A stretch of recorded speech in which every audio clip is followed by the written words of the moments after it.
Hi, I'm Defne Eskiolu, and today with the Community Web TV for the Youth program, we'll be discussing the Istanbul Convention with Şenay. So I have a few questions to start off. Could you just firstly tell us what the Istanbul Convention is, please? Yes, of course. So what the Istanbul Convention is, it was created on preventing and combating violence against women and girls, predominantly domestic abuse. So it was signed. It's signed by about 45 countries, and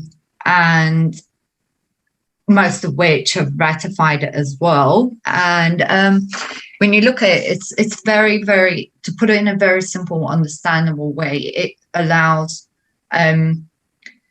this treaty allows women to have their own human rights, and that to be then practiced by the government. It requires governments who have signed and ratified to follow certain rules of this treaty and fulfill those rules given in the treaty. So it's a very, very comprehensive legal framework. So it sets a legal framework as well, since it's a treaty that these countries have signed for. So it kind of sets the bare minimums for countries to adhere to in combating domestic abuse and violence against women and girls in general. Some of the key areas which it requires is for governments to prevent violence against women and girls through the recognition that it's the result of a gender-based violence and the gender inequalities, namely men and women. So it kind of combats against the gender inequality towards women. And it provides, those governments should provide support and protection services for the victims of domestic violence, and effectively to then prosecute and rehabilitate those perpetrators, and to cooperate with other countries, because it's everyone's business. So as we all say everywhere, domestic violence is everyone's business. So there needs to be a global cooperation and combat against this. So you can't just educate one, because we're mobile, we're dynamic beings, where we could be like ourselves. We come from Turkey, most of us, but then we bring a lot of things with us. So it's that movement to be able to then monitor that globally, basically, because violence against women and girls happens in every country. It doesn't have a discrimination on what country you're from, what language you speak, what religion you're from. It doesn't discriminate your class, race, color, whatever. It happens in all communities, in all nations. So it needs a global combat against it. So some of the things in how would that then translate, those things I've listed, how would that then translate in practicality? Some of the things, for instance, the convention requires the governments to do is to provide healthy relationships, education, so people are aware what a healthy relationship should look like, and what are the signals and indicators of violence and abusive behavior. So it's a behavior issue. Its cause is power and control. It's gender-based. So it's about educating both men and women. And this healthy relationships actually focus more on the younger generation. So they start off with, from the onset, they know what a healthy relationship actually should be like, rather than given the social normatives we're being taught through our day-to-day lives. And to provide victims with access to support services, with safety services, such as like a refuge for them to then flee, or and other things like legal advice, counselling. So there are loads of intersectional issues when someone is subject to domestic abuse. It's not just that they are subject to domestic abuse on its own, and that's the only issue they come with. They would need therapy for, counseling, because it has a huge impact on victims' mental health. And it needs legal advice, because there are sometimes immigration problems in there, financial advice. And so all this holistic wraparound services, you can't just tackle domestic violence on its own unless you put everything else in place as well. So the core of the convention kind of addresses that. And it's also to actually conduct awareness raising campaigns on regular basis and provide trainings for professionals as well. So when professionals are dealing with these cases or dealing with victims, they have an appropriate approach. They have an informed approach as to what the needs are, and not to re-victimize the victims by, for instance, not believing them, etc. So it's a whole overarching thing. And then it also to actually criminalize all forms of violence towards women, including stalking, including forced marriage, including female genital mutilation, forced abortion, and loads of other, all these things comes under violence against women and girls, should be criminalized. And the perpetrators should be held to account, and there shouldn't be immunity for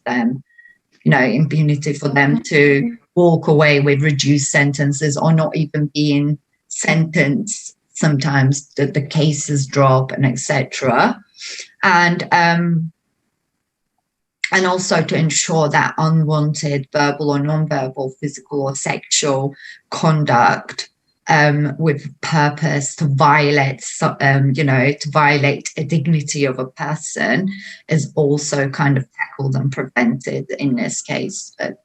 The violation of the women's dignity and rights, and to put legal sanctions in place, to put a legal framework in place so people just don't get away with what they do, and they are held to account. So by signing this convention, the governments initially agreed to adhere that they won't implement anything that will conflict with the asks of this convention. But to ratify it, it means they will proactively take steps to put things in place to then fulfill this treaty. Hence, they will be held accountable by the international human rights law and etc. So that's where the difference between signing and ratification of the treaty comes. So you will be held accountable if you ratified it. And there has been, like I said, there has been numerous, there's around 34 countries that ratified it, and Turkey being the first one to ratify and now first one to withdraw. Unfortunately. Well, when we look at it historically, it came into force. So this convention happened in 2011. It took place in Turkey, hence it's called the Istanbul Convention. So conventions usually take the place of the city. They usually take these kind of treaties when they come about. They take the name of the city they were held in. And so it was created in 2011, and then a lot of countries started signing up to it since 2012, UK being one of them. So UK did sign up to it in 2012. And where does that, so now with Istanbul, Turkey leaving the convention and signing up, where does that place the UK and other countries to do with the convention? What does it mean for the future of other countries? Well, the thing is, because this was initially created for the global combat. So for a country, unfortunately, who hasn't even implemented the thing, they haven't even fully implemented. So since 2014, when it came into force, the Istanbul Convention, since then, we haven't even seen much doings, compliance with it from Turkey anyhow. And now they want to totally come out of it without even having any reasons for it. And the only excuse that was kind of mentioned was that it destroys the family values in Turkey and it promotes homosexuality. So this is how narrow and ignorant it is interpreted by this country who first signed and first ratified this convention and since haven't implemented it to start with, to withdraw. But what it means for the bigger picture is there are countries, so for instance, Bulgaria, I think it was 2018, when it was taken to their parliament, because they have signed it, so it was taken to their parliament by one of the parties to ratify it and to do something about it. And Bulgaria, with very similar, very, very conservative reasonings, they refused to ratify this convention because they believed it didn't suit their Bulgarian way of living. So when you look at it, it's a global thing. It's very simple. You stop the gender-based violence. You stop violence against women and girls. You educate your people. You make perpetrators accountable, and you create healthy relationships, education environments, so the younger generations grow with this knowledge. This is a universal thing. It doesn't conflict with any country's family values, or it definitely does not promote homosexuality or anything. So Bulgaria, for instance, said it will then come to a point where they're going to ask for same-sex marriage. It will promote homosexuality, likewise, like the government stated. So that's one side of it. How it's going to affect, it's going to, one, it will stop countries who might want to join and sign up for it. And two, countries like Bulgaria, countries like Poland, because Poland is the other one who's been talking about withdrawing. So Turkey and Poland started around the same time, a discussion to withdraw from the convention. So now it will hinder the global efforts and combat against violence against women and girls and that global accountability.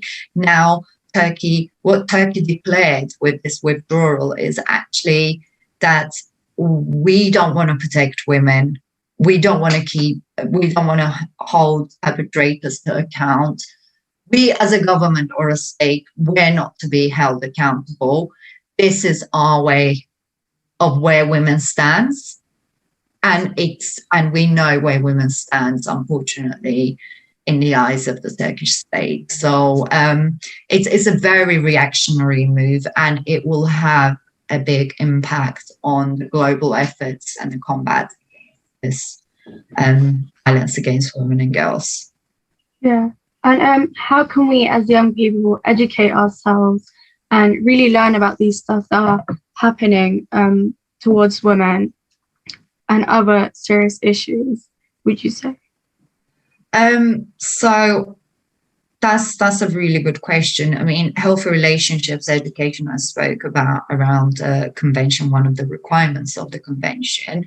So yeah, as much as UK hasn't ratified it, there has been some efforts along. So UK's reason for not ratifying it, they said we want to make sure we put everything in place first before we ratify, which personally I think you don't need to do that. You can ratify, be accountable, because that's kind of just like saving your back. If I do something wrong, then I won't be held accountable by the international human rights regulations. So that's their kind of way of keeping their back safe.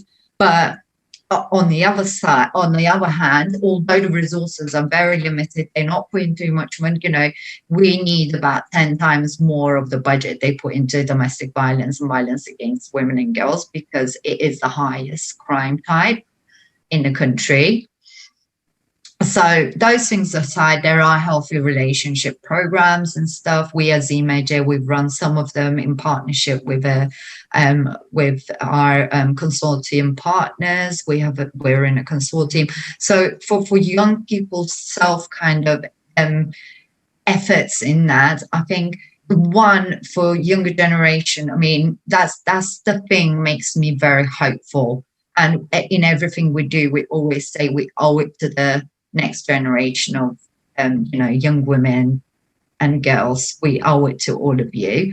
And you will then take the flag from us. And hopefully you will be at a point where you don't have to fight as hard as we have to, because things might have slightly changed. But in the meanwhile, I think it's opening that conversation. It's being able to kind of put things in practice and have those conversations, but not only amongst girls or amongst young women, but amongst the whole community, whole society. Like I said, domestic abuse and violence against women and girls is everyone's business. And unless we change this narrative, this structural narrative, it will remain.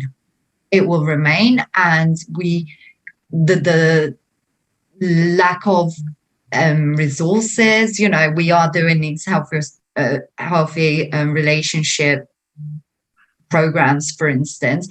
How many of those can we do with the limited resources we have? It's very limited. So it's about young women like yourself to actually champion on these things, to actually carry the voice of the young women, and to be able to raise that awareness in identifying what a healthy relationship look like, and try to identify, because I think if we try to identify those indicators at the onset as to what is unhealthy, because there are certain things that might be culturally in our community has been normalized so much. We as young women, we just normalize that. We don't see that maybe as a signal to a potential abusive behavior in the long term. So these conversations needs to take amongst young women and young men.